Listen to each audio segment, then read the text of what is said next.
দীর্ঘ ১৭ বছরের কারাগার এবং রাজনৈতিক নির্যাতন শেষে এলাকায় ফিরে নির্বাচনে অংশ নিয়েই লক্ষাধিক ভোটে জয় পেয়েছেন বিএনপির সাবেক সফল স্বরাষ্ট্র প্রতিমন্ত্রী লুৎফুজ্জামান বাবর।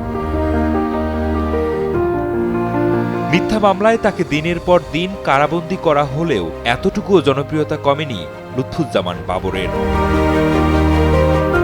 ভোটারদের আস্থা ও নিঃস্বার্থ ভালোবাসা নিয়ে নেত্রকোনা ৪ আসনে নিরঙ্কুশ জয় পেয়েছেন লুৎফুজ্জামান বাবর।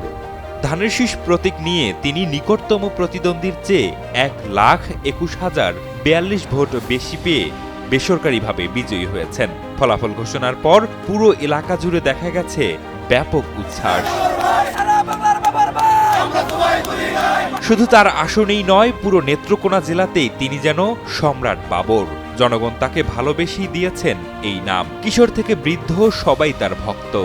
দলমত নির্বিশেষে তিনি তুমুল জনপ্রিয় একজন ব্যক্তি।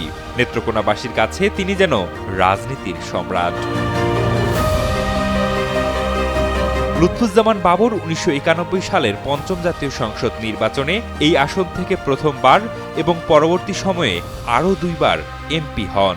২০০১ সালে বিএনপি সরকার গঠন করলে বাবর পান স্বরাষ্ট্র প্রতিমন্ত্রীর দায়িত্ব।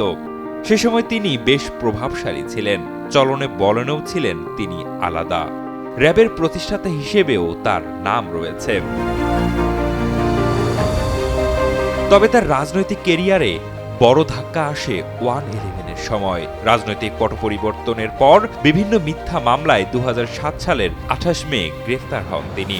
এরপর একাধিক মামলায় দীর্ঘ কারাবাসে থাকতে হয় সাবেক এই প্রতিমন্ত্রীকে। কারাবাসে থাকতেই এসে পড়ে নবম জাতীয় সংসদ নির্বাচন। দলনিষ্ঠ লুৎফুজ্জামান বাবর তখন বন্দী থাকায় বিএনপি তার আসনে অন্য একজনকে মনোনয়ন দেয়। তবে তিনি কারাগার থেকেই স্বতন্ত্র প্রার্থী হিসেবে নির্বাচনে অংশ নেন। নবম জাতীয় সংসদ নির্বাচনে ক্ষমতায় আসে বর্তমানে কার্যক্রম নিষিদ্ধ আওয়ামী লীগ। সরকার গঠনের পর স্বৈরাচার শেখ হাসিনার নেতৃত্বাধীন সরকার একক আধিপত্য প্রতিষ্ঠা করে। বিরোধী মত দমন, গুম, খুন, বিচার ব্যবস্থা নিয়ন্ত্রণ সহ ক্ষমতার অপব্যবহারের শিকার হন লুৎফুজ্জামান বাবরও। মিথ্যা মামলায় তাকে দেওয়া হয় মৃত্যুদণ্ড। তবুও একটুকুও ভেঙে পড়েননি তিনি। ছিলেন সত্যের পথে অবিচল। ভয় পাননি অন্ধকার কারাগারকেও। জানতেন একদিন বীরের বেশে ফিরবেন নিজ জন্মস্থানে।